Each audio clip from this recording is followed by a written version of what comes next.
Mercedes Trelles es la persona encargada, nuestra moderadora y presentadora de la noche de hoy, y irá presentando a todos los panelistas a la medida que progrese el conversatorio, y nada, que disfruten.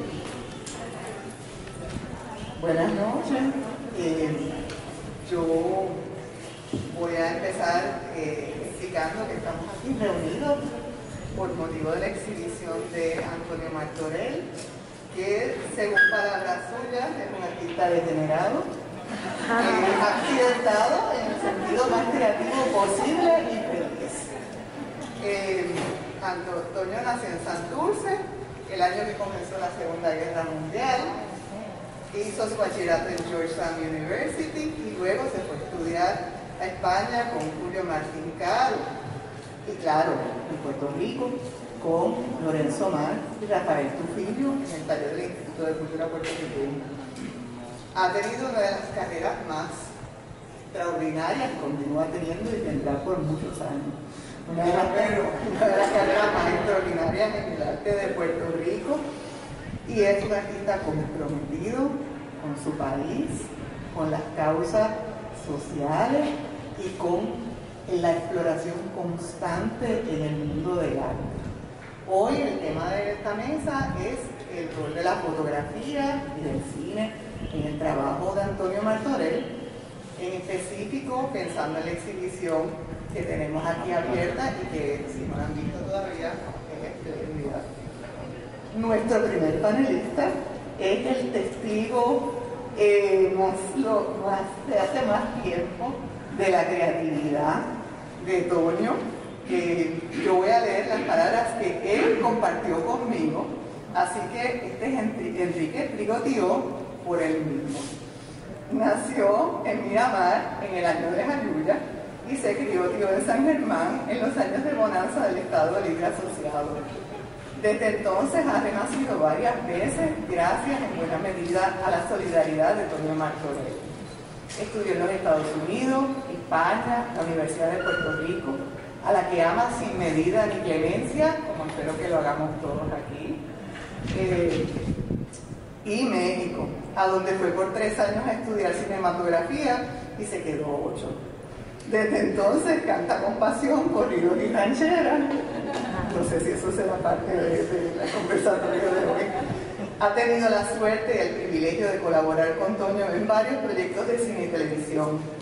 Antonio Martorell, El ojo negado al sosiego, Esa misma mujer, un cine de ficción de México, Ustedes a la medianoche, el álbum de la familia de Antonio Martorell, Paredes y murales, Caminando, la 7ª Bienal del Grabado de San Juan, un documental sobre la Bienal de Puerto Rico de 1987, Encajar en el Mundo, un documental que me emociona mucho porque es sobre el telón del Museo de Arte de Puerto Rico, el telón de Mundillo, y Centenario, que es un TV spot para MMM en Puerto Rico. Desde el año 1985 es padre de Emiliano, El sol de sus ojos, y desde el 1995 trabaja en Luna Films.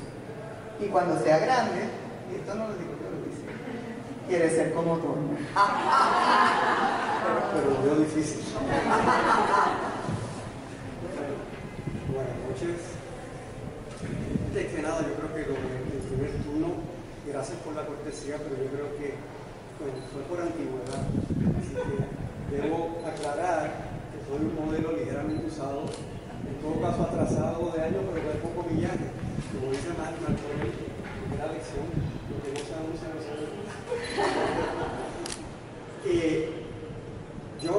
el tema de esta charla, de esta conversación, de conversatorio, como se le llama ahora vulgarmente,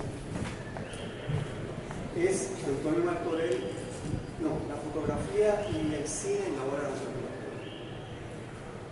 Yo pienso que yo no soy el primero en hablar porque yo no puedo hablar de ese tema, porque yo no soy un especialista ni un estudioso del estructuralismo ni de la semiótica. Yo soy de San Germán. Entonces, yo puedo hablar de mi experiencia personal, de lo que ha sido mi colaboración afortunada y gozosa con Antonio Martorell en estos quehaceres de la fotografía, el cine y la televisión. Así que no sé si yo debo ser el primero, ¿no? Porque voy a hablar de algo que no es realmente el tema de esta noche. Así que en vez de hablarles, si ustedes me lo permiten, y la mesa y María Ángela lo permiten, pues yo les hablaría en todo caso de Antonio Martorell en el cine, la fotografía y la televisión. Y bueno, debo aclarar que yo soy un novato en estos tipos de actividad.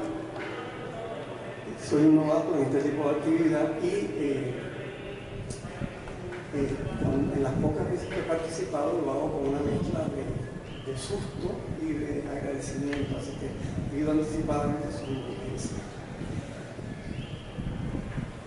Bueno, pues voy a contarles un cuento.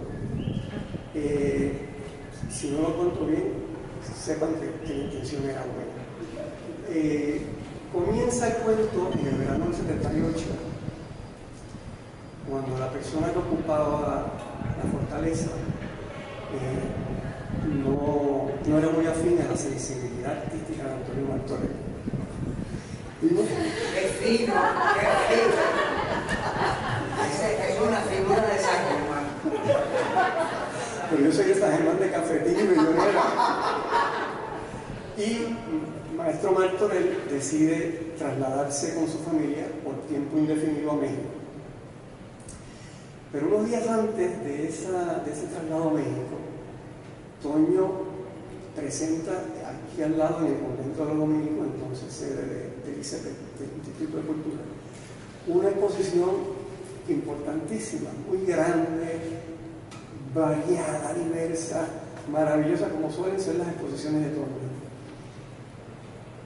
Fue como la exposición de la despedida o del hasta luego, pero una despedida, un hasta luego a tambor batiente, era como diciéndole a su país: me voy, pero ahí te dejo eso para que no se me olvide.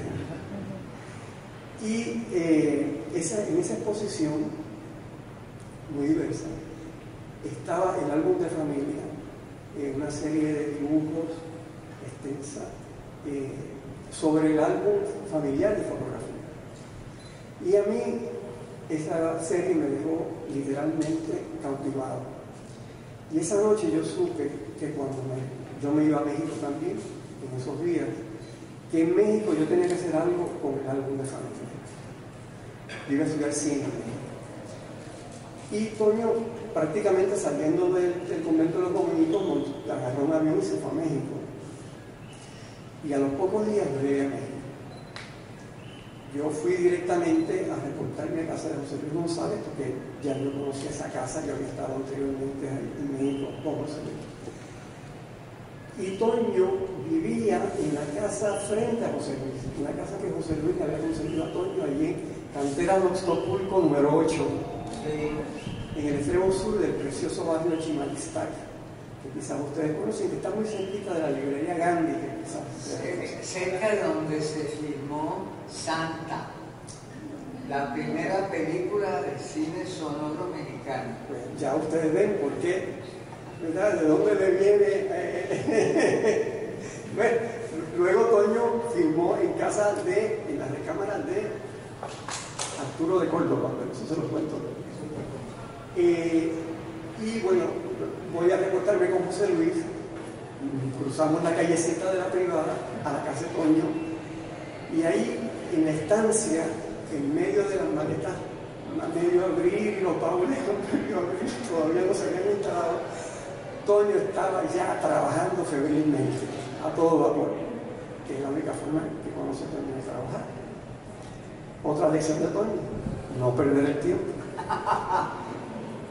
Y recuerdo los primeros dibujos, que fueron unos dibujos grandísimos, yo creo que eran 8x4, papel marrón grueso. Se titulaban 4 paredes porque la casa de Oxtopulco era toda de ladrillo, las paredes, y a mí eso me fascinó, esa superficie tan diferente a lo que yo tenía antes. Entonces pusimos los papeles de estraza y sobre eso hicimos retratos y objetos, flotando y haciendo que la pared se fundiera con el personaje o lo que... Sí, esos fueron los primeros. Maravilloso dibujo que algunos de ustedes conocerán. Familiares.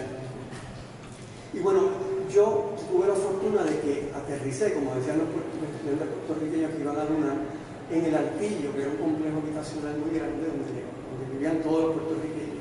Y yo estaba a 2 o 3 minutos de las casas de José Luis y Toño. Entonces Toño, cada vez que terminaba obra, me llamaba y yo llegaba allí en 2 minutos con cámara y tripié a fotografiar en transparencia, en diapositiva, la obra que Toño había terminado. Y así pasaron los meses, como dice el gobierno, y al final de ese año, yo estaba en la escuela de cine y había que, aparte de los trabajos colectivos que había que hacer, porque es un trabajo colectivo, había que hacer, cada alumno tenía que hacer 2 trabajos por año para seguir en la escuela, porque la escuela de cine era muy cara para ellos, no se pagaba. Y se filmaba en películas, en 16 milímetros. Entonces, para mí, mi trabajo final de ese año, yo le digo a Toño que quiero hacer un audiovisual sobre él. Y lo que hice fue, en un audiovisual muy grande, como de 6 o más carruseles, la exposición que Toño había hecho en el instituto, la hice en ese carrusel. Ahí estaban las reinas, princesas debutantes, las papers, todos los catálogos de objetos, Punta Seca, Mandálico, Oración por Marilyn Monroe, los salmos de Cartagena, bueno, una cantidad de obras impresionantes, y el árbol de familia. Y una pista sonora donde Toño comentaba la obra, y una banda sonora con mis voces queridas de siempre de la Bellanera. Y bueno, esos exámenes se presentaban en la sala de cine de la escuela, en una sala profesional con proyectores de 35 milímetros, de 16 milímetros. Y para los exámenes, pues asistía toda la facultad y los estudiantes, que éramos 3 años, de 15 estudiantes por año. Y habíamos 60, 70, 80 personas con los invitados. Y recuerdo que el audiovisual, El Ojo Negado al Sosiego, que yo lo derivé de un artículo de nuestro querido y mutuo amigo Arcadio de Quiñones, que para aquella exposición escribió un ensayo precioso y iluminador que se llama La mirada ávida de Antonio Martorell. Y yo llamo este primer trabajo, esta primera colaboración con Antonio Martorell, El Ojo Negado al Sosiego. Fíjate, Enrique, qué suerte yo tengo de tener amigos como tú, de lenguaje tan fino, la mirada extrañada. Es que no me sacio nunca, ni de mirar ni de otra, los verbos que no vamos a pegar. Eso se ve. Bueno, la cosa es que aquella sala de cine estaba atestada. El audiovisual fue el último, porque el maestro de audiovisual, a diferencia de los demás profesores que me querían mucho y yo a ellos, no me quería. Me dejó para el final. Y aquello fue tremendo, ¿verdad? Un aplauso sonado, qué sé yo, ni qué, una maravilla, pero no fue por ningún mérito mío, porque la mano audiovisual fue organizar el material y grabarle un testimonio. Fue porque esa noche toda la gente que estaba en esa sala descubrió a Antonio Martorell. Y desde ese día la facultad de la Escuela de Cine era fanática de Martorell, y en la escuela se hablaba continuamente de artes plásticas y se hablaba en la misma conversación de, por ejemplo, José Luis Cueva, Francisco Toledo y Antonio Martorell. En mi segundo año, no quiero robar mucho tiempo, en mi segundo año de trabajo final, individual, en cine, pero silente, porque primero quería que uno aprendiera a narrar en foto fija, luego a narrar sin sonido. Yo adapto un cuento de Guy de Maupassant con 2 escenarios y 3 actores. Los escenarios, un cementerio y una recámara, Eros y Thanatos. Y Cuéntale la trama. bueno, y la trama, y 3 personajes. La trama es una viuda, una joven y bella viuda desconsolada que iba al cementerio, que se llama el Panteón Choco, muy cerca de la nueva Cineteca Nacional. Y allí ella hacía sus conquistas amorosas en el cementerio. Y luego estaba el otro escenario, que era la recámara. Y para ser muy breve, el reparto era Isabel Lavoy, que muchos de ustedes la conocen como la joven, bella y desconsolada viuda, Alfredo Curi, el padre de Dulce, y Silvia Curi, abuelo de Moramay, que muchos de ustedes la conocen, y así decían los créditos, la presentación del nuevo galán del cine mexicano, Antonio Martorell. llamarán calvo. Cine mexicano. Déjenme decirle que Toño se quedó con la sala de cine, que además era su fanaticada, porque había ahí ya, porque la escuela en pleno era fanaticada. Pero Toño, sí, imagínense ustedes a Toño actuando sin abrir la boca, sin proferir palabras. Hizo una actuación, eso fue el galán joven que consoló a la joven entristecida. Luego de eso aparece en el canal 11 de televisión, que es de la SEP, de la Secretaría de Educación Pública, que es la secretaría más importante y de mayor presupuesto en México, que es un producto de la revolución, porque la creó el general Obregón, y antes existía otra, en el tiempo de don Porfirio, y cuyo primer director fue José Vasconcelos, de la raza cósmica, y que fue un gran promotor de la cultura, y que instauró la enseñanza gratuita, los libros gratuitos, las bibliotecas rurales, la comida de los estudiantes en esa casa. Bueno, una cosa maravillosa. Y aparece entonces en la televisión semanalmente un programa que era yo creo que era lo mejor del canal 11, que era el canal de la Secretaría de Educación Pública, que se llamaba Canto, Cuento y Color. Era un programa semanal. El canto era un músico que cambiaba todas las semanas.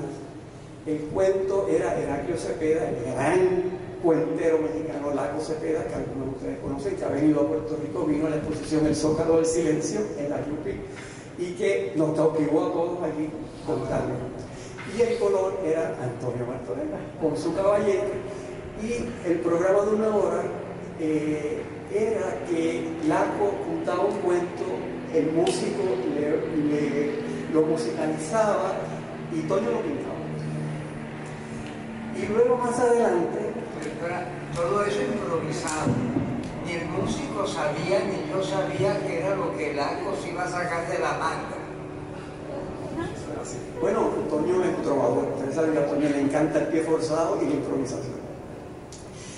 Más adelante, me estoy haciendo un flash forward, pero para seguir en la SED, la SED, que entonces era el subsecretario, pero realmente la dirigía Juan José Breve, que era un prestigiado y muy apreciado escritor e intelectual mexicano, promotor cultural a la José Vasconcelos. Decide hacer una serie de sensibilización artística para la televisión pública y convoca a un pequeñísimo grupo de artistas intelectuales. Felipe Ehrenberg, el gran Felipe, uno de los grandes artistas mexicanos del momento, era el conductor. Marta Duhovne, una intelectual argentina especialista en la materia, era la guionista, y el asesor artístico de la serie de sensibilización artística de la Secretaría de Educación Pública Mexicana, Antonio Martorell. Hicimos los dos pilotos que fueron divertidísimos. Les voy a contar dos cositas nada. Felipe Ehrenberg, siempre de negro, muñequera de cuero negro, su bombil negro, y toda la serie iba a tener el mismo opening. Nosotros en el argot cinematográfico usamos muchos términos en inglés, la misma apertura, el mismo opening y el mismo closing, contra el opening con los créditos iniciales, el closing con los créditos finales. Y el opening, Toño, esa serie, eso era Toño. Toño dice, bueno, el opening va a ser esta. En la tercera casa de Toño había vivido frente a José Luis, luego en la casa del Lomo, donde yo firmo el álbum de familia, y luego en esta casa, en el Zócalo de Tlalpan, que le había pasado a Toño el gran pintor oaxaqueño Francisco Toledo. Una casa preciosa, señorial, grande. Y tenía una cama maravillosa, con barra, mesa, silla. Yo no sé qué hacía Toño allí, o Toledo, pero que iba a misa, esa cama iba a misa. Y la estancia de la casa, donde Toño tenía su atelier, sus caballetes, sus implementos, tenía una serie de puertas de doble hoja. Y en un extremo de la estancia había como una galería, y uno abría esas dos hojas y pasaba un espacio, y había las otras dos hojas y pasaba otro espacio, y así sucesivamente. Y Toño dijo, este es el opening. Cámara aquí, Dolly, corre la cámara por el para adentro. Y mí me pareció maravilloso porque la cámara en su recorrido se iban abriendo puertas y uno iba descubriendo espacios y se iban abriendo puertas y así sucesivamente uno iba descubriendo espacios. Para no pecar de original, déjeme decir que en el año 40 y tanto yo vi eso, la película Spellbound de Hitchcock utiliza en la secuencia del sueño, cuando ellos se besan, cuando Ingrid Bergman y Gary Grant, esos maravillosos actores, se besan, empieza a abrirse puerta y puerta y puerta. Y mucho más tarde, en los 60, Visconti, en El gato pardo, cuando la Claudia Cardinal y Alain Delon se encuentran solos y deciden hacer lo que tienen que hacer, buscando dónde hacerlo, se van abriendo puertas y puertas y puertas. Qué maravilla las puertas que se abren, ¿verdad? Pues Toño, además de tener una cultura cinematográfica amplísima, de las mayores que yo conozco, tiene una memoria de elefante. Bueno, a mí me pareció genial esa idea. Yo estaba de realizador porque por intervención divina me propusieron como realizador de la serie, ¿verdad? ¿Quién habrá sido? Y a mí me pareció genial porque me pareció que una serie de sensibilización artística, que el opening de la serie fuera ir descubriendo espacios que se van abriendo sucesivamente, es un poco como lo que es el arte, ¿verdad? El arte va descubriéndole a uno nuevos mundos y esos nuevos mundos se descubren a uno otros mundos. Y el cierre era Felipe Ehrenberg, que con su vestido de negro y su bombín negro se pasó brincando y saltando en toda la serie, un tipo extraordinario y chistosísimo. Al final él se despedía, saludaba con su bombín, se ponía el bombín y se metía en su vehículo, que era un Volkswagen, un Volky azul que él había pintado, azul cielo, con nubes blancas y un arcoíris, y se alejaba de cámara. Ay, que uno veía acordarte para que se había olvidado, qué lindo. Pero precioso, y ese carrito con Felipe se desaparecía en la distancia. Bueno, la serie no se hizo porque Toño se regresó a México, Felipe se fue a Brasil, Marta se fue a Argentina y el único que se quedó fui yo. Y me quedé haciendo otras cosas en el hotel. Luego, en mi último año en la escuela, esperando por el seminario de dirección, porque me habían aceptado en la especialidad de dirección, y el seminario lo iba a impartir José Pepe Estrada, el perro Estrada, que vino a Puerto Rico a filmar Mate en el León, trajo el director de fotografía a Gabriel Figueroa, el gran director de fotografía mexicano de todos los tiempos. Pepe era un gran ser humano y un director con más de 20 películas, algunas maravillosas como Los Indolentes, director exitoso teatral. Él decía que hacía dinero en el cine para financiar sus películas. Presidente de la Sociedad de México. Yo no pude tomar el seminario con el perro Estrada porque me fui a Nueva York a trabajar en una coproducción mexicano-boricua. Yo fui con el equipo mexicano como asistente director. Y cuando regreso a los 2 meses a la escuela, salgo del aeropuerto directo a la escuela y allí estaba el perro Estrada. Y cuando llego donde el perro me dice A-C-A-B-R-O-N, no tienes guión. Y yo le digo, no tengo guión. Y el perro mete la mano en su bulto y saca un guión y me dice, sí tienes guión. Y el perro había escrito una historia, una película ómnibus, ustedes recordarán el cine italiano de los 70, que hacían películas de 3 historias de media hora cada una. Y él había escrito una historia de Marías, y las Marías son unas niñas y adolescentes mexicanas, indígenas que piden en la calle. Y él había filmado una de las 3 películas. Tenía otra para su hijo, el Luisito, el perrito, que entonces estaba estudiando cine en la otra escuela de cine, en el CUEC, con discípulo de Alfonso Cuarón. Y la tercera me la ofrece a mí. El perrito hoy por hoy es uno de los directores más importantes de México, tiene sobre 20 películas y tiene la película más exitosa de la historia del cine mexicano, La Ley de Oro. Y todas las tesis estaban en postproducción, yo no había empezado preproducción, y con Guillermo, mi hermano, llamó a Toño. Le dijo, Toño, yo necesito que tú seas el director de arte de esta película. Toño me dijo, ¿cuándo empiezo? Y bueno, eran pocos escenarios, era el interior de un taxi, y el taxista era nada más y nada menos que Ernesto Gómez Cruz, del gran actor mexicano, porque nosotros teníamos acceso a todo. Y la María era, Gabriela Chavira, la maquillista de ese proyecto. Estaba Beatriz Marín como actriz, estaba el Pedro Estrada, el que me dio el guión, que además me dijo, y además voy a ser tu actor en una... Él era el personaje del programa radial de medianoche que le da el título a la película, Ustedes eran medianoche. Y el otro escenario era la recámara de una pareja de sadomasoquistas.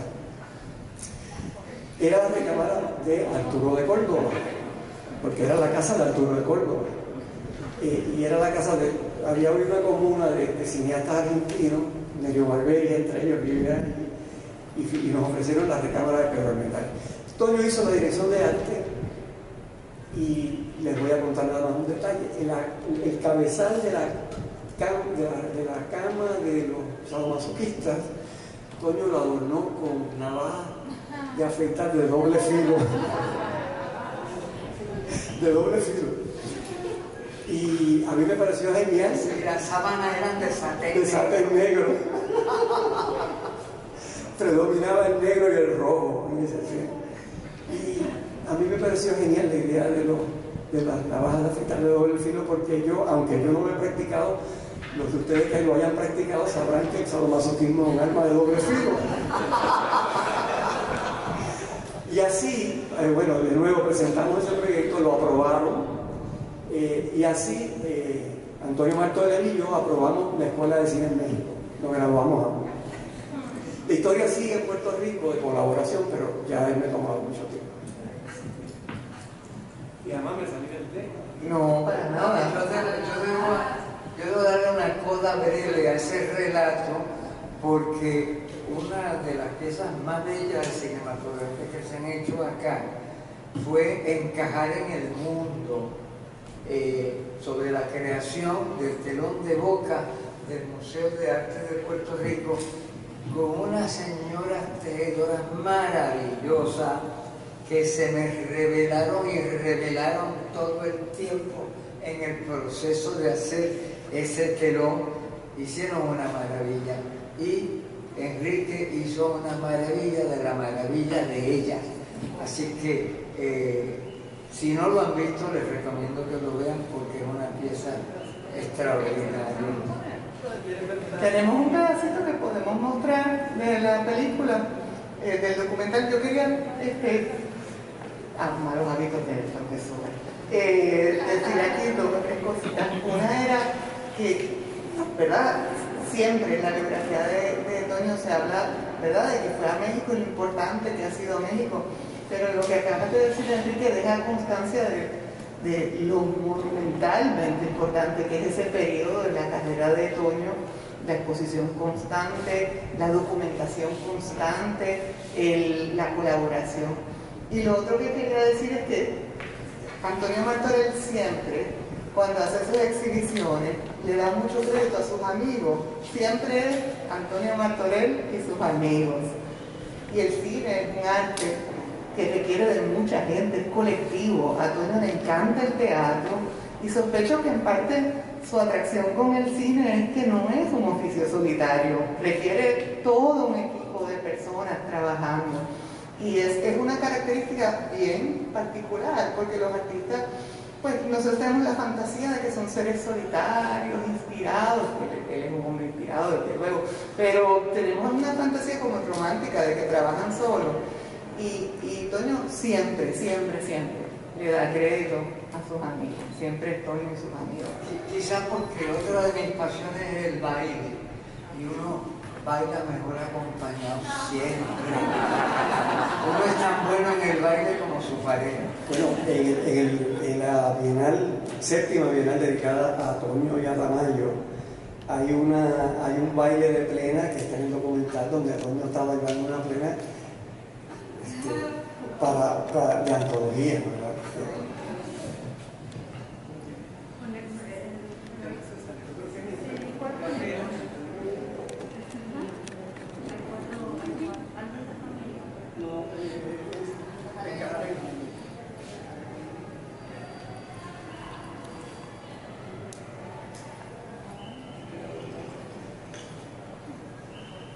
Esa fotografía, el director de fotografía está allí sentado escondido, Jaime Costa.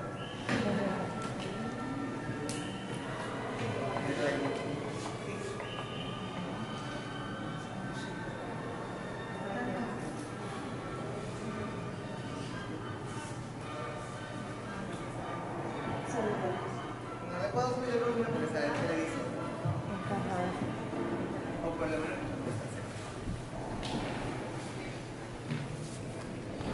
Volumen.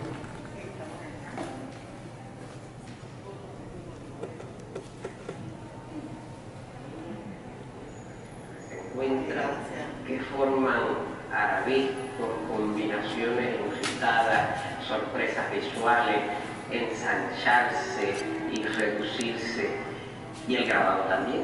Me interesaba esa capacidad que tiene el encaje de evocar un pasado lleno de afectos. Me remonta a los tiempos de mi primer hogar, de la tienda de misceláneas donde me crié, a los encajes y distintos géneros y telas que mi madre utilizaba en su taller de costura, al primer empleo que jamás tuve, que fue ayudar a decorar un escaparate, a empaquetar un regalo, y todas esas texturas, esas combinaciones de líneas, colores y formas que me dieron un primer sentido del diseño, de la composición, de lo que es el arte. Y ahí comenzó todo. Un pequeño homenaje a la casa de Calle que quemaron.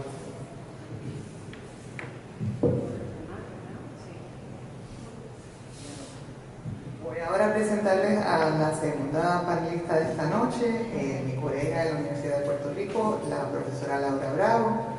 Ella es catedrática en el programa de Historia del Arte de la Universidad de Puerto Rico, doctora en Historia del Arte por la Universidad Autónoma de Madrid.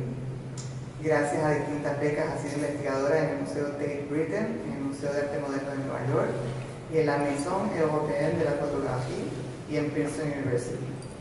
Ha sido curadora asistente en el International Center of Photography. Ella también es la editora de la revista Visión Doble, una revista cibernética muy importante aquí en Puerto Rico y espero que fuera de Puerto Rico también. ¿Cómo están? Buenas noches. Gracias a mi colega, la doctora Treyes.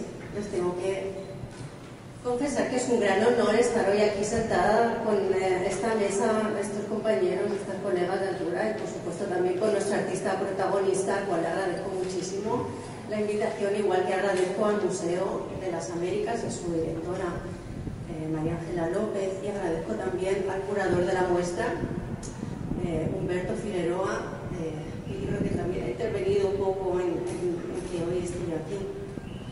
Después de la frescura de las anécdotas que ha contado nuestro compañero, pues yo no sé, temo un poco aburrirles porque yo creo que voy a poner un poco el toque más formal a la mesa, me temo, así que bueno, pues quizá entre anécdota y anécdota tengamos este breve paréntesis. Les vengo a hablar en concreto acerca de la fotografía en la obra de Antonio Martorell, pero para ponerles en contexto tengo que comenzar señalando que mi intervención en esta tarde sobre la fotografía en la obra y en concreto también en la exhibición de Antonio Martorell no nace de una colaboración directa con el artista ni es fruto provechoso de algún proyecto conjunto. Más bien se genera por una pasión compartida, que es la fotografía, y creo que en concreto la fotografía antigua. Y mi presentación en esta mesa expone en cambio mis observaciones como espectadora, mis comentarios como admiradora de su obra y algunos análisis que he hecho como historiadora. Parto entonces, voy a empezar estos minutos a partir de una anécdota, si lo podemos llamar así, o de un pie forzado, con el que suelo comenzar las clases de historia de la fotografía en los semestres que se me ha asignado ofrecerlo. Para hacer entender a los estudiantes la relevancia de la fotografía en nuestra vida, lanzo una pregunta directa en la primera clase. Si tu casa ardiera en llamas, o si estuviera a punto de inundarse, y tuvieras un minuto para desalojarla, ¿cuál sería el objeto más importante que correrías a salvar? Las respuestas a veces son de lo más variopintas, pero por lo general son directas y certeras. Las fotografías de mi familia. Continúo entonces preguntando dónde es que guardan estas fotografías, ya que lo más común para las nuevas generaciones es que sea el celular o la computadora, que sean ellos los contenedores de este sinfín de imágenes inmateriales. Otros estudiantes aciertan a especificar otro tipo de recipientes, el álbum de fotos, las fotos que están enmarcadas en la pared o una cajita metálica en la que mi abuela guardaba las fotos viejas. Una vez estamos de acuerdo en que la fotografía familiar es un preciado tesoro que materializa nuestra historia personal, y más aún si se trata de imágenes impresas y de las que solo se conserva un único ejemplar, conocemos o comprendemos entonces el poderoso valor que tiene la fotografía en nuestras vidas. Paseando por entre telas, descubrimos que aquel hipotético contexto que planteábamos antes de un inminente desastre que nos empuja a correr para salvar nuestros objetos más preciados es justo el que provoca que nuestro artista dirija su atención a sus propias fotos y cree las obras que hoy nos convocan. Los huracanes del mes de septiembre del año 2017, los terremotos de enero del 2020 y una pandemia de la que aún no nos hemos librado son el marco que ha condicionado nuestro, y hablo en plural, nuestro aprecio y apego por estas que podemos considerar reliquias familiares. Mirar una fotografía es mirar al pasado. En el momento en el que se hace y hacemos un clic, ya eso ha sido y no va a volver a ser jamás. Como sentencia uno de los teóricos fundamentales en el análisis de la fotografía en el siglo XX, el francés Roland Barthes, dice: la fotografía repite mecánicamente lo que nunca más podrá repetirse existencialmente. Por eso todas las fotografías quedan atrapadas en la muerte del instante, del gesto espontáneo, del flujo del tiempo, con la poética paradoja de que simultáneamente la cámara le otorga vida eterna al momento que ya ha muerto en nuestras manos. También existe una cierta contradicción en la fotografía de familia. Nos cuentan las estadísticas que este género fotográfico es el que más imágenes ha generado en toda la historia del medio, pero a su vez, y por el contrario, se construye sobre un número de clichés muy reducido y de estereotipos constantemente repetidos. El repertorio visual que ofrece el género familiar de la fotografía es amplio. Se generan cumpleaños, nacimientos, celebraciones religiosas si es el caso, matrimonios, graduaciones, jornadas en la playa o en un lugar de excursión o de vacaciones. Sin embargo, el elenco de personajes que aparecen, de sonrisas que se orquestan al unísono y de gestos que aparentemente se improvisan, es repetidamente el mismo. Lo que distingue a cada particular imagen de la marea infinita de rostros, de poses y de composiciones que han sido históricamente heredadas es que esta fotografía en cuestión tiene las caras únicas e inconfundibles de una familia en particular. ¿Quiénes no reconocen aquí la figura de su abuelo, de la abuela, del tío, del papá, el hermano, la hermana, los primos con los que compartíamos juegos infantiles? Pero a la misma vez que la escena nos resulta de una cómplice familiaridad, sus rostros son, para los espectadores ajenos a ese círculo, los de unos perfectos desconocidos. ¿Quién no reconoce aquí en el vestido de novia la boda de la abuela o de la tía abuela o de nuestra madre, con un traje blanco sobre fondo oscuro como dictaban los cánones estéticos de la época? ¿Quién no reconoce en una sonrisa amplia y deslumbrante el que está llamado a ser el día más feliz de nuestra vida? Pero con el clic de la cámara ya empieza a marchitarse. León Tolstoy dejaría sentenciado este pulso entre dicha y desdicha de la imagen familiar desde las primeras líneas de una novela que tiene por título y protagonista a Ana Karenina. Y les voy a citar estas primeras líneas. Todas las familias felices se parecen las unas a las otras, pero cada familia infeliz tiene un motivo especial o particular para sentirse desdichada. Las fotografías que aquí rescata y eterniza Antonio Martorell son viva muestra de aquella impresión que queremos custodiar para siempre en nuestras particulares familias, el retrato de la felicidad, aunque en su propia naturaleza esta sea la de ser fugaz. Comienza el maestro artista a relatarnos en el texto que escribió para Entretelas que sus primeros recuerdos de infancia y sus incipientes brotes artísticos transcurren entre la carpintería del abuelo y la tienda de su tía, regentada por su madre, en la que entra en contacto, en el sentido específico de lo táctil, con la tela y con los distintos géneros del tejido. El establecimiento Las Muchachas de Consuelito Cardona es aquí un escenario protagonista en el momento en que un creador en ciernes se está fraguando entre la riqueza de las experiencias sensoriales que envuelven el comercio de las telas, sus clientas y las jóvenes y atentas vendedoras.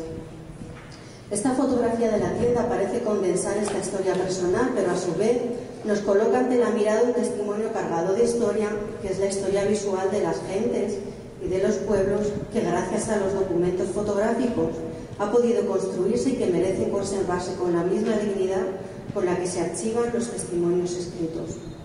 Esta fotografía también nos relata un pedazo de historia de la economía y de las costumbres sociales, del auge del comercio local en Puerto Rico, de la vida urbana, de la estética de los maniquíes, del diseño de las vitrinas y de la tipografía de las letras de uso comercial. Nos relata un fragmento de la historia de la moda femenina y del núcleo del matriarcado que ha sostenido el bienestar de tantas miles de familias. La exhibición Entretelas aporta también documentos que deberían ocupar las páginas de la historia visual puertorriqueña, al menos en una versión que analice la cara más amable de la historia de sus líderes políticos, aquella en la que posan distendidos, rodeados del afecto de sus familias. Don Pedro en el Normandy parte de una fotografía que llega a las manos de su autor gracias a uno de sus cómplices colaboradores. En ella, el líder del Partido Nacionalista posa sonriente y dichoso en el escenario de la vanguardia arquitectónica de comienzos del pasado siglo. Revive esta fotografía también ante nuestros ojos un destello de un pretérito esplendor que hoy languidece melancólico a la espera de una sentencia que no lo condene a muerte. El abuso de poder y la crueldad de los castigos de un ejército invasor recién asentado en la isla es el marco histórico que envuelve el relato biográfico de este muchacho de Caguas, que fue condenado a muerte, después siendo su pena conmutada a cadena perpetua y posteriormente a 5 años de prisión en una cárcel de Estados Unidos por haber asesinado a un soldado en 1899. Como si fuera una historia sacada de una película de cine también, la novela histórica 11 tesis sobre un crimen de 1899 de Arcadio Díaz Quiñones hilvana con maestría dos esferas que hoy no son tan opuestas como parece, la realidad y la ficción. Aquí nuestro artista recrea en acrílico un par de retratos que son vivo testimonio de cómo la fotografía se convirtió en el siglo XIX en un arma poderosa para el control social y jurídico que los gobiernos ejercen sobre los ciudadanos. Estas dos tesis que pinta aquí Martorell son espejo de los códigos decimonónicos con los que se crearon las fichas policiales, según el famoso método ideado por Alphonse Bertillon, un oficial de la policía francesa, que instaura el procedimiento de la antropometría de los cuerpos de los detenidos para su identificación, con la certificación más atada a la verdad y a la evidencia que en el siglo XIX se podía encontrar, que es la fotografía. Otras tesis de este crimen vuelven también a remitirnos a la fotografía antigua, ya centenaria, como son las que inspiran estas imágenes en la prisión Stillwater en Minnesota, o de una vista urbana del municipio de Caguas, que era el lugar de nacimiento del acusado. Sin embargo, una que llama poderosamente mi atención es esta, la que retrata a Inés Sandoval, novelesco nombre para la novia del acusado protagonista de esta historia. En el tondo con retrato de perfil que tienen en pantalla, Martorell logra despistarnos a través de la plástica en nuestro intento de adivinar si esta silueta corresponde a una persona real o a una nacida de su imaginación. La proyección de la sombra de perfil de una persona sobre un fondo neutro y claro para posteriormente marcar su efigie y pintarla en un tono oscuro que resalte las formas particulares de su rostro fue una práctica que cosechó un gran éxito, creciendo con fuerza en el siglo XVIII. Martorell rescata este procedimiento y con él graba el perfil de sus amigos, también el suyo propio, como a todo artista que se precie practicando el género del autorretrato. Bajo el título Camafeos, una treintena de rostros iluminados gracias a sus sombras componen este catálogo. Este deseo es tan antiguo, como las leyendas que nos lo constatan y nos lo narran. De hecho, para la antigüedad griega, el origen de la plástica se sitúa en la historia de un hombre llamado Butades, cuya hija, ante la inminente partida de su compañero y de su anunciada larga ausencia, decide plasmar el rostro del joven en carboncillo a través de la proyección de su silueta. De esa silueta sacaría Butades el primer retrato moldeado en arcilla. Nuevamente, el anhelo latente por lograr fijar la huella del rostro y del cuerpo del ser humano en una superficie es uno de los detonantes claros de la invención de la fotografía. Quizá algunos de ustedes recuerden el deseo frustrado de Arcadio Buendía entre las páginas de 100 años de soledad para obtener el daguerrotipo de Dios como método para probar científicamente su existencia. Uno de los claros antecedentes simbólicos de la fotografía nos remite a la tradición cristiana. La Santa Verónica fue una mujer que durante el Vía Crucis, camino a la crucifixión, enjuga con un paño la sangre y el sudor del rostro de Cristo, quedándose este impreso en la tela y convirtiéndose en una de las reliquias más veneradas. Era este el auténtico rostro, el verdadero icono, vero icono, de donde sale el nombre también de la Santa Verónica. Como si fuera el negativo fotográfico, ambos soportes tienen la impresión de la imagen sobre ellos. Aquí el Greco nos ilustra esta historia de manera solemne y contenida, con la santa mostrando la tela como evidencia del contacto con el divino rostro, plasmado gracias a los flujos corporales del paño. El paño con el retrato nos conecta también con majestuosidad y templanza a las entretelas del maestro Martorell y a los rostros dibujados sobre ellas. La tela que representa a su hermana Consuelo, fallecida meses antes, hereda la iconografía mariana tan propia del cristianismo, con la arraigada simbología de la maternidad y la crianza. También inmortaliza las manos de Andrea Ruiz Costas, que sirvieron de modelo para crear este retrato, una joven cuya vida fue arrebatada de manera cruel y violenta. La figura de la mujer plasmada sobre la alfombra colgada en la pared, obra de Antonio Martorell, se proyecta como un espectro, como una aparición divina, iluminada con delicadas transparencias sobre un fondo de penumbra. Su destino parece haber sido la certificación inequívoca de su paso por este mundo material, la constatación visual de su existencia y el anuncio de su vida eterna gracias a la plasmación de la imagen, como sucede con las fotografías. Así parece anunciarlo también nuestro artista, sujetando y mostrando las figuras sobre sus telas, como si fuera Verónica, en este caso con las efigies de dos mujeres, una ama y una esclava, también casi espectrales por la tenue sutileza con las que están representadas a partir de fotografías centenarias. Acabo ya con la primera entretela con la que Antonio Martorell nos saluda a la entrada, su autorretrato pintado sobre una alfombra, seguramente también inspirado en una fotografía. La locuacidad visual de este artista, que constantemente juega con nosotros, hace que parezca asomarse pícaramente desde el marco de una puerta o desde la esquina de una pared. En realidad, yo creo que nos saluda y nos invita a recorrer de su mano una muestra de su obra. La inagotable experimentación con nuevos medios, soportes y materiales con las que incansablemente nos sorprende este artista me trae a la memoria cada vez de manera más contundente este dibujo de otro de los grandes maestros de la historia del arte, Francisco de Goya. Por favor, no se confundan, no es una comparación física la que vengo a plantear aquí. Ya que... No, falta. Pues yo te tiempo. Queda, porque yo creo que, o pensamos que tampoco es un retrato físico real del propio Francisco de Goya, sino que es un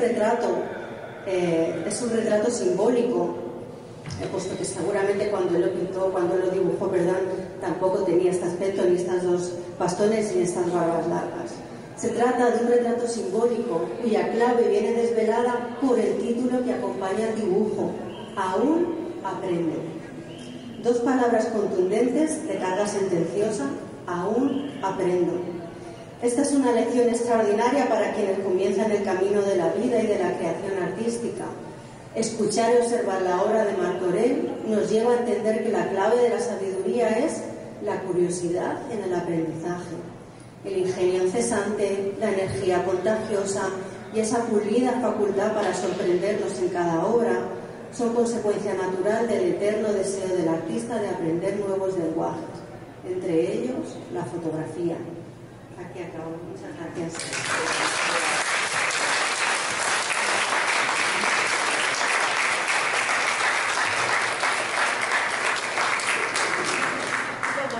Porque a mí me parece una comparación honrosa y maravillosa. Aún aprendo. Nunca aprenderemos a llegar a ese nivel, pero bueno, estudiamos en el intento. Es cuestión de aprender a perder el miedo, sobre todo. Es una cuestión de aprender a equivocarse y aprender del fracaso para superarlo. Es cuestión el valor en términos de contrapuesto al miedo no se aprende nada más que partiendo del miedo y de vencerlo. Los toreros torean con miedo, pero lo vencen. Y yo creo que también consiste en, a pesar de la madurez, aprender como un niño, enfrentarse con la curiosidad de un niño. Yo creo que esa es una conversación que hemos tenido también los dos, de ser siempre, de tener esa curiosidad infantil, ese deseo por conocer, por experimentar, Sí, y qué rico es, ¿verdad? Qué rico es. Yo insisto con mis compañeros de taller que uno no hace lo que sabe, uno aprende haciendo. Y eso es tan cierto. Si tú te limitas a hacer lo que sabes, para empezar te vas a aburrir soberanamente y vas a aburrir a los demás también. Claro, que lo otro, ¿verdad?, el aprender haciendo como fruto del trabajo, el saber, es siempre un riesgo constante. Pero hay que buscarle placer al riesgo. Y lo tiene, sobre todo cuando es un riesgo responsable, porque hay riesgos irresponsables. De hecho, yo me atrevo a asumir muchos riesgos en el arte que jamás asumiría en la vida, porque probablemente estaría muerto o preso, o las dos cosas. tirarse siempre, podríamos decir. Un pequeño comentario sobre la fotografía. Yo trabajo en genealogía y la fotografía es fundamental en la genealogía. Ahí uno encuentra una foto de sus antepasados, una emoción tan grande que hasta se llora. Y se conserva con un especial apego, porque pues no es lo mismo tenerla, ¿verdad?, en un celular donde además vamos acumulando miles y miles de imágenes, que tener la prueba física, poder tocarlo con las manos y poder guardarlo como un tesoro, como una reliquia, ¿no? Las fotos antiguas son una reliquia, porque tienen la historia adherida, nos dice también la teoría de la fotografía, tienen la historia adherida a su superficie, a su soporte. Hay personas que tú no conociste, y ves sus caras, es una emoción. A mí me encantan las fotografías antiguas, a la misma vez que es un gran misterio de verdad, ¿verdad? Es algo próximo y querido. Yo encontré, cuando uno iba por la exhibición, ¿verdad?, primero me llama mucho la atención la materialidad, porque hay una transformación de tamaño, de escala. La foto tiene una escala, sobre todo la foto histórica, es pequeña, aquí hay una escala mucho más grande. la materialidad. Tú escoges alfombra, telas como de tapizado, de cortina, fieltro que está asociado con la pintura como descastada y de mal gusto.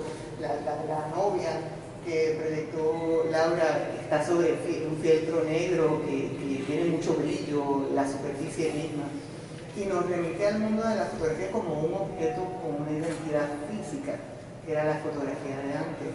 Y entonces a medida que uno va caminando, pasan, y el montaje está espléndido, pasan dos cosas. El primero es que en esta historia que parecen las fotos reconocibles, los clichés que tú dices de la historia de familia, se mete una foto que no reconocemos. Primero está la de Don Pedro, si lo reconocemos, ya parece ser un mensaje de que la foto de el álbum de familia incluye cosas que no están solamente en la casa, ¿verdad? Que el concepto de la familia es más amplio, pero sobre todo la historia del cochero, que introduce la raza, el imperio norteamericano, la condición colonial, y un poco le obliga al espectador a decir, esto es parte del álbum familiar puertorriqueño, no es solamente lo que pasó en mi casa, lo que significa, ¿verdad?, pertenecer a esta familia. Y a medida que uno pasa por la exhibición, hacia el final, hay un cambio radical y uno se da cuenta cuando pasa el cambio con las obras que están basadas en fotos tomadas con celular, porque la composición es distinta. La composición de un celular es distinta, el empaque entero de la foto es distinto.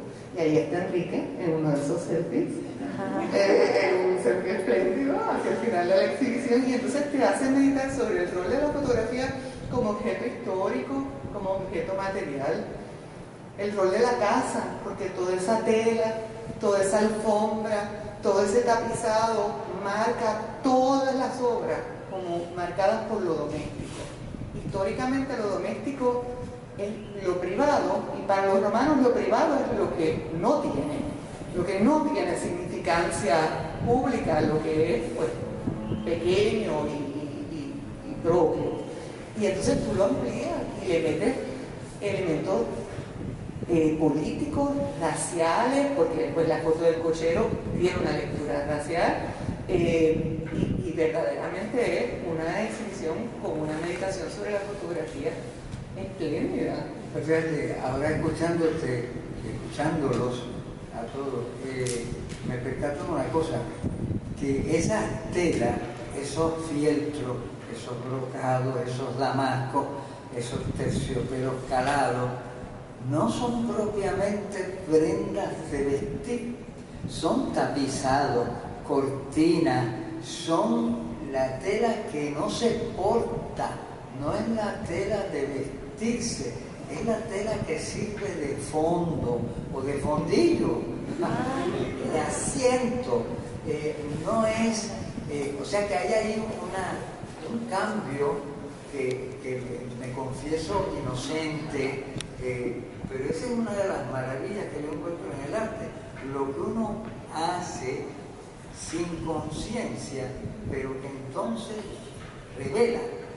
Y aquí me sirve, ¿verdad?, para presentar a mi querida amiga Paloma Suau, el accidente feliz. Así que Mercedes, Voy a presentar a Paloma, nacida. Resúmelo, porque esa biografía era la más. Ok. Nacida en San Juan de Puerto Rico, Paloma Suau tiene su bachillerato de cine del Tisch School of the Arts de NYU en 1994. En 1996, Paloma establece Ninguna Ciencia, su casa productora, y desde entonces se ha destacado como directora, escritora, productora y editora de documentales cortos, videos musicales, especiales de televisión, comerciales y espectáculos en vivo.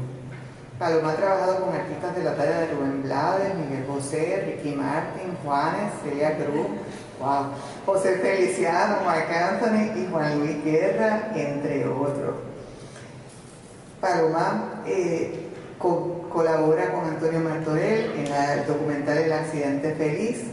Ese proyecto, que verá la luz en el 2018, explora la vida y obra del artista desde la perspectiva personal de Paloma. Actualmente se encuentra en la etapa de desarrollo de su primer largometraje narrativo, Maestra Vida de Rubén Blades, basado en la ópera en salsa del mismo nombre. Esta película musical espera filmarse en el 2020. Exacto. Espera filmarse algún día. Antes de eso va a salir otra película narrativa que va a salir este año, que se llama Las Camelias. Pero al grano. Toño es parte de mi álbum de familia. A Toño yo lo recuerdo desde que tengo uso de razón. Toño es amigo íntimo de mis padres. Toño siempre estaba en la icónica fiesta de mi abuela. Mi abuela tenía una fiesta de Navidad donde se reunían todos sus amigos y yo de niña, teniendo un ojo fotográfico sin saberlo, iba construyendo estos retratos en mi cabeza, o sea que realmente el retrato de Toño se empezó a construir en mí desde que yo me acuerdo. Cuando me graduó de universidad y regresó a Puerto Rico, me acuerdo que Toño tenía una exposición que se llamaba La Casa de Todos Nosotros, y yo fui y me quedé fascinada con este hero worship que yo tenía de toda la vida, porque era este personaje que pues, me parecía fascinante. Él decía que yo siempre estaba asomada mirándolo, y es verdad, porque yo era como una camarita de chiquita que veía todos estos personajes que rodeaban mi entorno, y uno de los que siempre me llamó la atención fue Toño. Y pues yo así, recién llegada de la universidad, le digo: Toño, ¿yo te puedo documentar? Claro, sí, pero obviamente Toño nunca dice no, Toño siempre dice sí. Y pues yo empecé a documentarlo ahí con 23 años, fui, grabamos varias exposiciones, fui a la casa de Calle, firmé un par de cosas, le di una cámara, y de pronto pues me empezaron a caer trabajo, y me espacié. Grabaste Blanca Snow En Puerto Rico, en Nueva York. Grabé un montón de cosas. Mi papá me dio todo su material, todo ese material lo guardé en una de mis oficinas, porque ahí pues mi carrera tomó vuelo y pues la vida sucedió. ¿Cuántos años más tarde? 20 años más tarde, después de mudanzas entre oficinas y cosas, fui a buscar la caja de material y la caja desapareció. O sea que todo ese material que se había grabado ya no estaba. Yo me encontraba en una crisis personal en el 2015, profunda. Mi padre me invita a una cena en su casa y me dice: va a estar Toño. No puedo ver a Toño, porque si yo veo a Toño me va a preguntar por el material y le voy a tener que decir que el material ya no está. Efectivamente. Voy a la cena, estamos en la mesa. Paloma, y el material aquel maravilloso, tenemos que retomar el proyecto. Y yo digo: ok, Toño, te tengo que confesar que el material desapareció. Y me dice Toño: ¡qué gran excusa para empezar de nuevo! Y yo,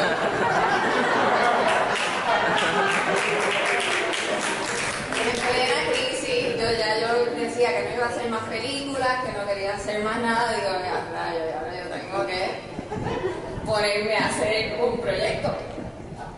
Trabajar con Toño es el regalo más grande que me pudo haber pasado a mí en mi vida.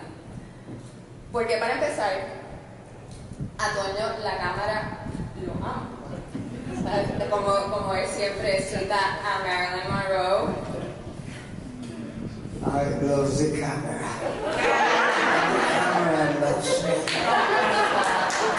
La cámara lo persigue. O sea que el problema grande que tuve yo, ya que estaba en una crisis, era que yo tenía que desparalizarme.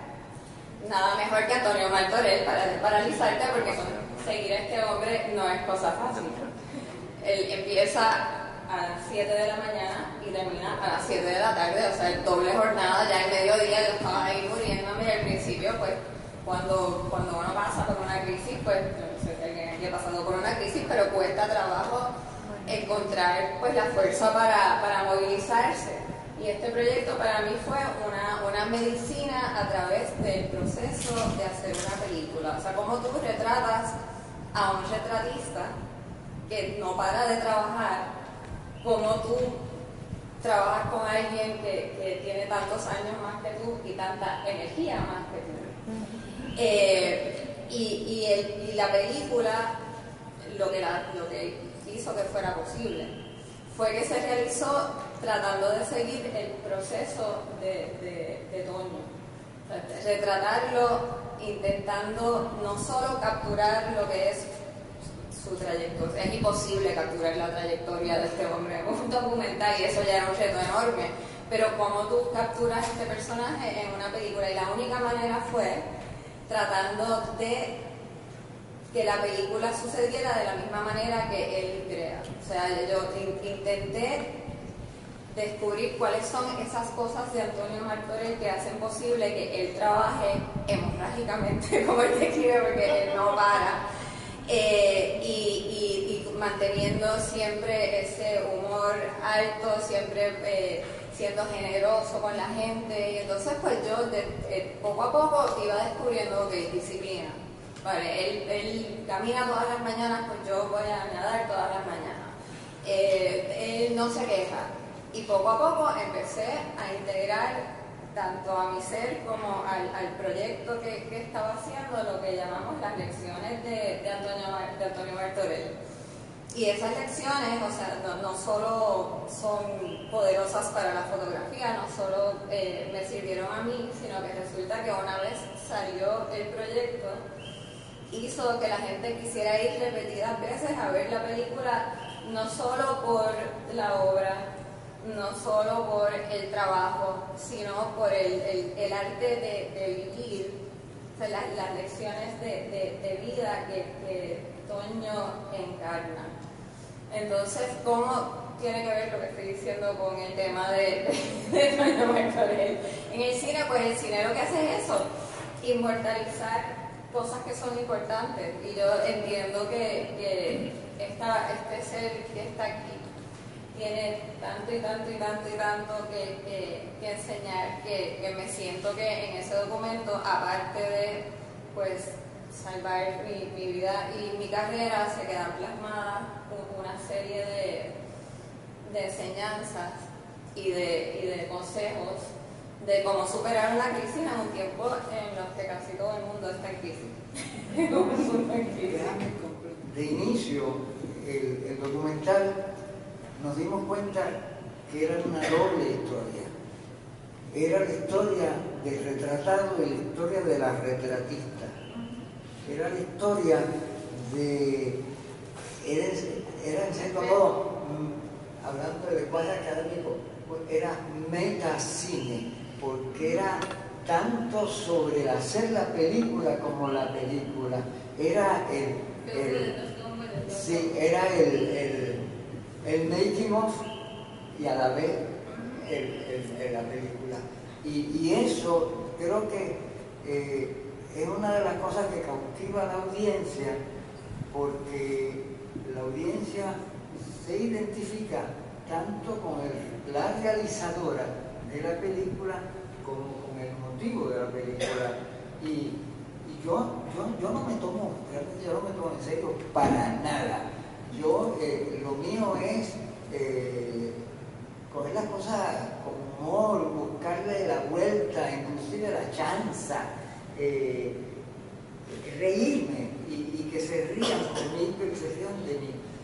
Una de las grandes sorpresas de esta película, tanto para su realizadora como para mí, es que la gente se siente motivada, más allá del arte, más allá de la película, ¿cómo es? La gente se ve, la gente se ve a sí misma y ve cómo puede utilizar esas lecciones en su vida, y yo creo, para mí eso es una de las cosas que más me gusta del cine y de la fotografía, es poder verse uno en el otro, porque al final todos somos lo mismo. O sea, todos pasamos las mismas experiencias, todo el mundo sube y baja. Entonces, esa unión que se pudo dar en ese proyecto, de hecho, es un regalo que yo le debo a este señor. Bueno, pero es un regalo que nos diste a todos, porque tú, ese regalo, como tú lo interpretas, obtenido de mí, si tú sabes tú, porque además... Aparte la pasamos súper bien. Yo me transformé en el proceso y al final lo de la parálisis se fue y yo me convertí en un martorellito. Tanto mi sombra como mi perseguidor de luz, Acabamos bailando juntos y acabamos retratándonos el uno al otro en un juego. Lo que empezó siendo un pesar, tengo que ir a grabar, terminó siendo voy a grabar. Fueron 5 años. No podía parar. No, porque a todo esto nos cogió el huracán, nos agarró, o sea, pasaron tantas cosas, se acabó el dinero, se retrasó todo, llegó el huracán, terminé de editarla en Vermont, pero aún así también, pues, volviendo a otro de los temas de Martor, el no ser la resiliencia. Bueno, yo no sé si resiliencia, resistencia, lo que eso es quedarse uno más o menos íntegro frente a la adversidad. Y ante el tema del miedo, que era lo que a mí, que es lo que a mí siempre me paralizaba, la manera que tú tienes de enfrentarte a ese miedo haciendo, yo creo que es la gran solución y una de las grandes. Pero es también el humor, también el reírse de uno mismo y acompañado. Es gozar, y es también, ¿por qué no decirlo? Las ganas de joder. Porque sí, en este país tan jodido, uno se deja joder, a joder para atrás y a hacer valer lo que uno cree, lo que uno es, lo que uno quiere ser. Eso es importante. Y eso no se dice mucho ni se ve mucho. Yo creo que también en la gente poder ver eso en una pantalla grande y decir, ok, yo me puedo reír de mí mismo, ok, está bien, joder. Se vale. Sí, yo debo decir que fue una fiesta. Esa filmación fue una fiesta. Nos han quedado inclusive la dificultad de ese huracán, la guerra económica. Bueno, todo eso. Pero al final tuvimos el regalo de esa pieza cinematográfica que llegó más allá de lo que ella pensaba y de lo que yo jamás pensé. Gente que empezó a pintar, que había dejado de pintar, gente que volvió a escribir, que había dejado de escribir, niños pequeños que de momento llegaban a la casa y le decían, mami, dame un lienzo que yo quiero pintar. O sea, tanta gente que... Yo recuerdo que alguien se te acercó un día en una proyección y te dijeron, ver esa película a mí me salvó del suicidio. Eso es un Oscar. Es un Oscarazo. Y otra gente, una familia que había perdido un ser querido, fueron a ver la película y regresaron al día siguiente con la familia entera para que vieran la película como consuelo. Eso es extraordinario. ¿Eso eres tú? No, eso somos todos cuando trabajamos juntos con un propósito, con ganas y con los recursos que tenemos a la mano y algunos que nos inventamos. La verdad es que lo del gozo es es la palabra que yo creo que una de las palabras que te define, que tú te lo gozas todo el tiempo. Y eso, pues, ¿sabes? Hace falta gente que esté gozando y gozando creativamente, como lo haces tú. No sé si alguien tenga algo que quiera compartir, una pregunta que le quieran hacer a Toño, a los demás panelistas.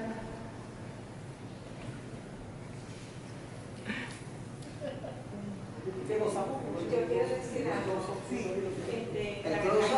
Sí, la verdad que me ha dejado impactada. Todos ustedes con tantas experiencias tan hermosas y hay tanto talento. Me ha impactado. Yo no sabía que en Puerto Rico había tantas cosas. Yo digo aquí, soy de aquí, nací aquí y esto me ayuda a expandir mis horizontes, a mi familia que está en Estados Unidos, a hablarles de todas las cosas que se están haciendo. Es hermoso, me encanta. Y de hecho me encantaría que esta película, que quiero saber, que quiero saber el nombre, sea utilizada en las escuelas, en las universidades, en los grupos de apoyo que tanto se necesitan. Porque ahora mismo hay tanta violencia, hay tantas situaciones, que sería para retomarla de nuevo. El accidente Felipe va a estar pronto, va a estar en Amazon. Qué bueno. Así que los felicito de todo corazón, la verdad, ha sido muy lindo y me encantó que ella me invitara. Ella va a presentar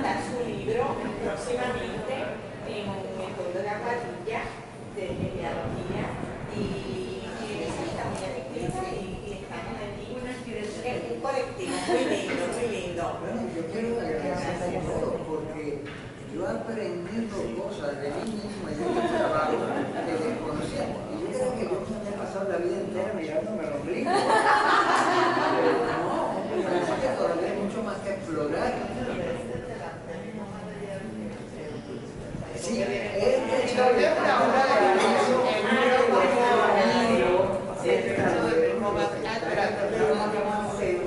y fue una sorpresa que me dio el día de la inauguración. Lo cogió el mismo. Me dijo, no, maestro, usted se tiene que poner.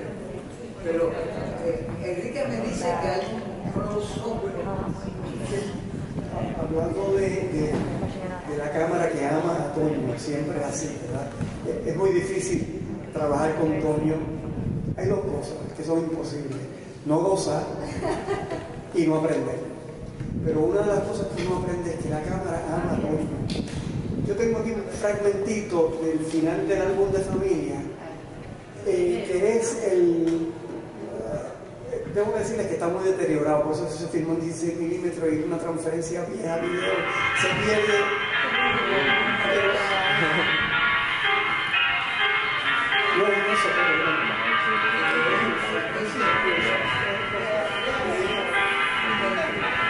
Eso es todo de 78, ¿no?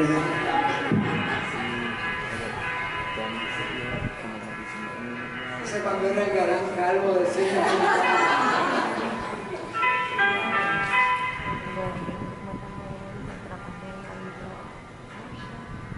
Siempre construyo, siempre, de niño, de nación.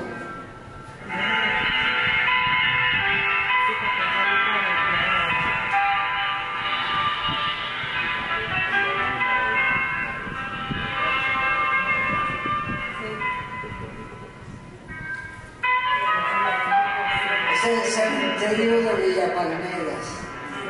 Esa es la tumba de mi abuela materna.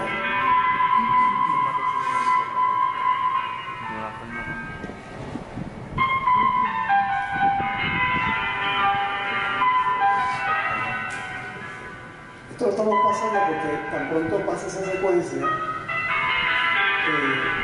vamos a ver la secuencia final del documental, donde Toño habla de las fotografías de los puertorriqueños en Nueva York. Y es un ejemplo de lo que mencionaba Paloma, de que la cámara ama a Toño.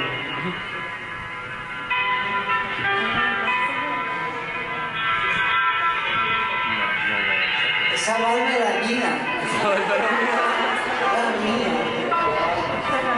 Yo no me la venía.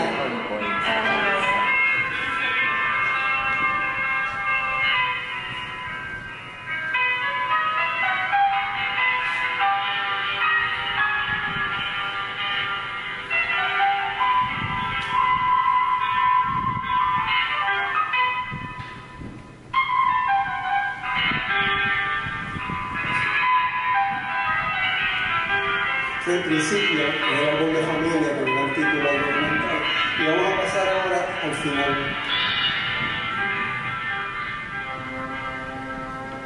El vapor cuando.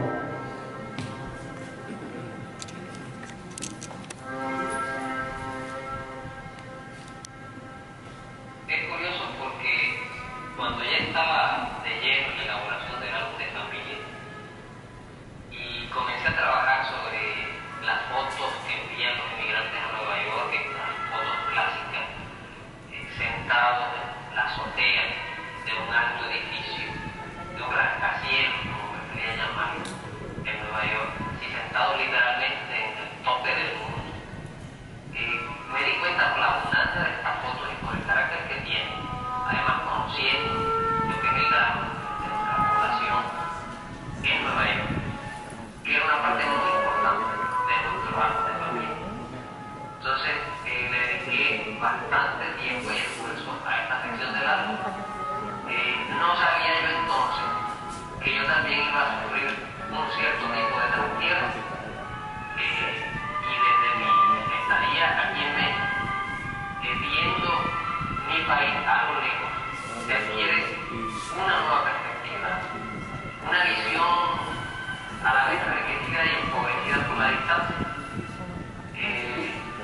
Pasa a ser la tierra de la memoria, una memoria a ratos cierta,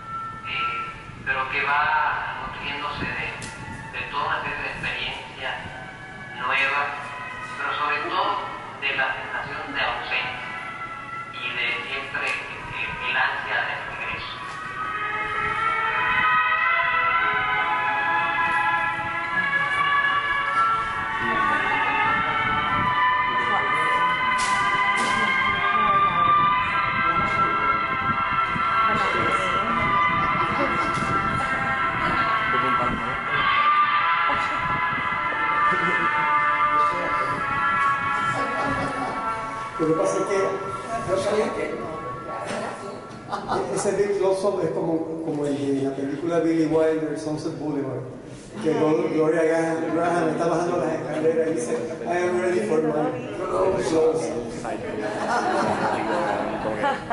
Tenemos una pregunta por acá.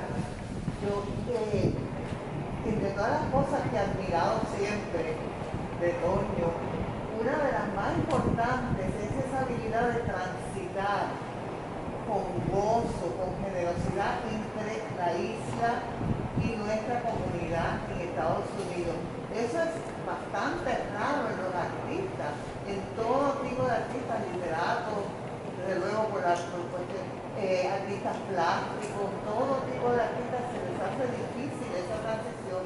Y yo veo que tú la haces de una manera generosa además, o sea, dando la vida también a la sensibilidad de la diáspora, de los representantes de la diáspora, y ahí precisamente lo estás expresando. Me parece extraordinario porque eso somos nosotros también. O sea, muchas veces tenemos la tentación de pensar aquellos y nosotros, pero aquellos somos nosotros. Así que nada, te lo quería decir. Gracias. Bueno, cada vez más se ha creado conciencia de esa identidad, de esa unidad. Cuando esto se filmó, todavía éramos voces aisladas, pero ya eso, por suerte, ha mejorado sustancialmente. Tú eres parte de ese acercamiento porque tus reseñas literarias sobre nuestros escritores de la diáspora han ayudado a hacer ese sentido de pertenencia de aquí y de allá. Y hay que celebrarlo porque ya no se puede pensar nuestro país ni nuestra gente sin saber que estamos aquí y allá.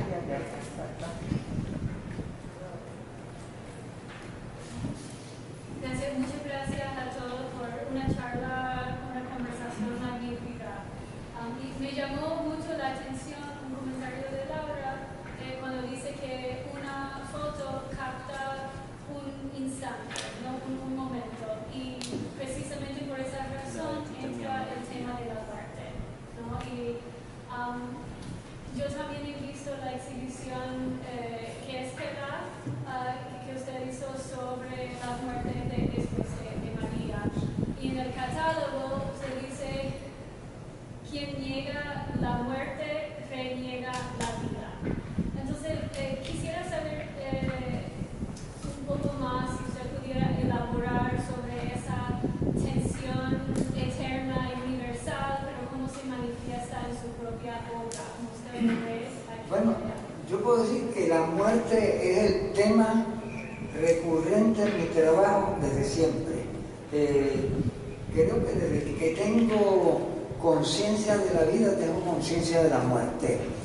Y de hecho, cuando llegué a México, sentí como si hubiera llegado a mi patria nueva, mi patria que reconoce y celebra la muerte como parte de la vida.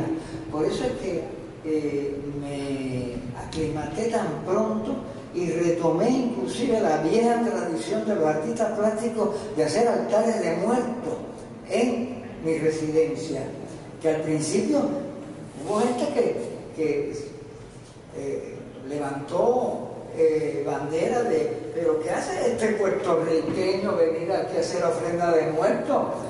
Y yo les contesté: yo soy un puertorriqueño que me crié con la música, el cine y la literatura mexicana. Lo de ustedes es tan mío como de ustedes, igual que lo nuestro es de ustedes, porque yo recuerdo que prácticamente me peleé en una guagua en México cuando sonó por la radio que había muerto Pedro Flores, y yo dije: ese gran artista puertorriqueño, y me dijeron: no, Pedro Flores escribió el himno del Estado de México. Es tan mexicano como puertorriqueño, igual que Rafael Hernández, bueno, Daniel Santos.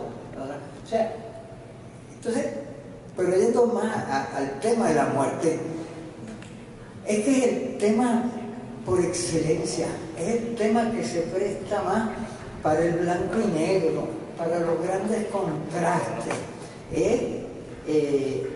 Sirve tanto para el drama como para la comedia, porque allá se ríen de la muerte y con los muertos. Bueno, de hecho, la calavera es una eterna sonrisa. Yo tengo un esqueleto plástico que compré en un Halloween en Walmart y lo tengo sentado en una silla de dentista. Se llama Sinforosa. Tiene un sombrero lo más curro y siempre está muerta de la risa. Voy a hacer una aclaración.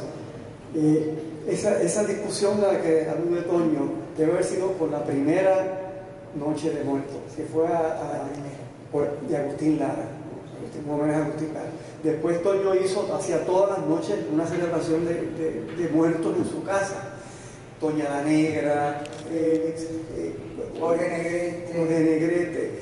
Y ya esa celebración de muertos era primera página en la sección cultural de los periódicos en México. Noche de Muertos en la casa de Martorell. Y llegaban los canales de televisión y llegaban los músicos a tocar gratuitamente. Pan en Libertad cantó gratuitamente. Bueno, en fin, era un acontecimiento cultural muy importante. El municipio de Tlalpan me pagaba el chocolate. Bueno, además la casa estaba abierta, era un entrizale y Toño contrataba tamales, comida y todo el mundo comía. La puerta del zaguán era una puerta de esas altísima. Y un día en medio de una celebración así, entró un jinete, así, a caballo, y miró así, se dio media vuelta y salió. Yo creo que se espantó. Y como la casa última de Toño estaba en el Zócalo de Tlalpan, pues se formaba una fiesta de pueblo con música y la televisión grabando todo eso. Y en esta exhibición también hay una parte hacia el final donde Toño retoma el tema de la muerte y la epidemia, ¿verdad? Porque pues, el final de la exhibición pues, llega al momento actual y yo vine a verla con mis hijas y fue un momento bien interesante porque les llama la atención las cintas de colores que son típicas en los ramos fúnebres y pues ellas son gente bien joven, o sea que ninguna de ellas sabe nada sobre el SIDA. La epidemia del COVID nos ha hecho repensar, eran como los 40 años del comienzo oficial de la enfermedad y yo recuerdo vívidamente ir a ver Cementerio. A la antigua Arsenal de la Marina Española. Toño, su compromiso social y político es inmenso y está constantemente explorando no solamente la parte formal y la parte, ¿verdad?, de cómo se crea la obra de arte, sino qué debe decir, a quién le habla, de qué tenemos que hablar, porque hay cosas de las que tenemos que hablar, aunque no sean cómodas hablarlas. Esa última parte, pues fue, como vine con mis hijas, fue bien interesante porque me dio la ocasión de explicarle. Yo quiero añadir algo de la fotografía y como el último grabado que presentó Laura de Goya es Aún aprendo.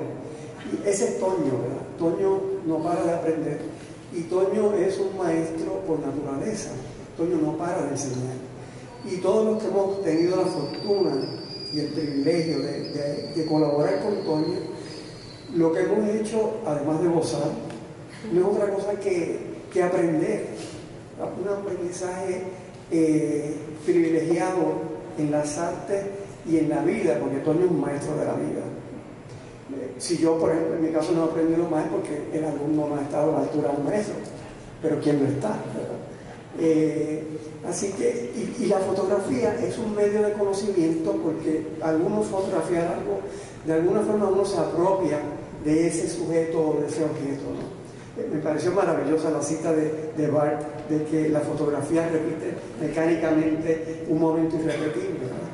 Pero además el cine, y el cine en blanco y negro en particular, yo me crié en el cine, esa fue mi educación sentimental, en el cine en blanco y negro, en la sala oscura, donde uno conjuntamente con 100, 200 personas se convierte en uno. aquello que está sucediendo en la pantalla. Entonces, esa sensación de identidad y el blanco y negro que ya aparta de la realidad, es una abstracción, porque la realidad es en colores. El blanco y negro, tanto de la fotografía en blanco y negro como de la cinematografía, te lleva a otro lugar. Y ya de por sí, ya en ese rompimiento con la realidad, crea otra dimensión de la realidad. Otra dimensión donde pueden suceder cosas extraordinarias que uno no aceptaría en color porque se parece demasiado a esto, a lo que está a nuestro alrededor. Yo creo que el cine, y en mi trabajo, los encuadres y la sucesión temporal le deben mucho al cine, porque es el modo de mirar y el modo de sentir los acercamientos. Yo soy un fanático del acercamiento, porque es que me parece que es natural. ¿Qué ser humano no le gusta acercarse al otro?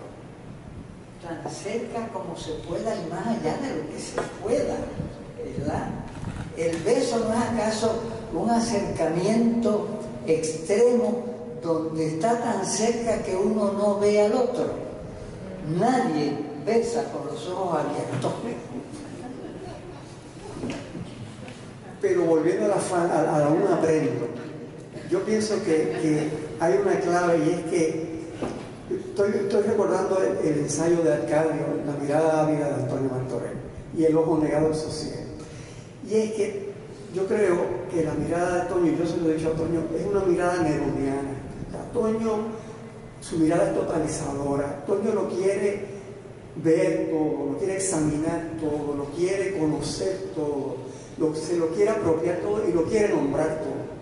Y como el mundo es ancho y ajeno, pues nunca para de mirar y de conocer, ¿no? Así que es una forma de uno mantenerse continuamente en esa búsqueda y en ese aprendizaje. Y además, algo que tiene Toño, ¿verdad? Es una de las lecciones que él nos enseña con su trabajo, con su ejemplo, es la humanidad. Que Toño, como lo ha visto todo y lo ha vuelto obra de arte todo, Toño, su obra a veces es acariciante, su obra a veces es elogiosa, a veces su obra es crítica, a veces su obra ataca, incluso a veces es burlona, pero siempre su mirada es humana.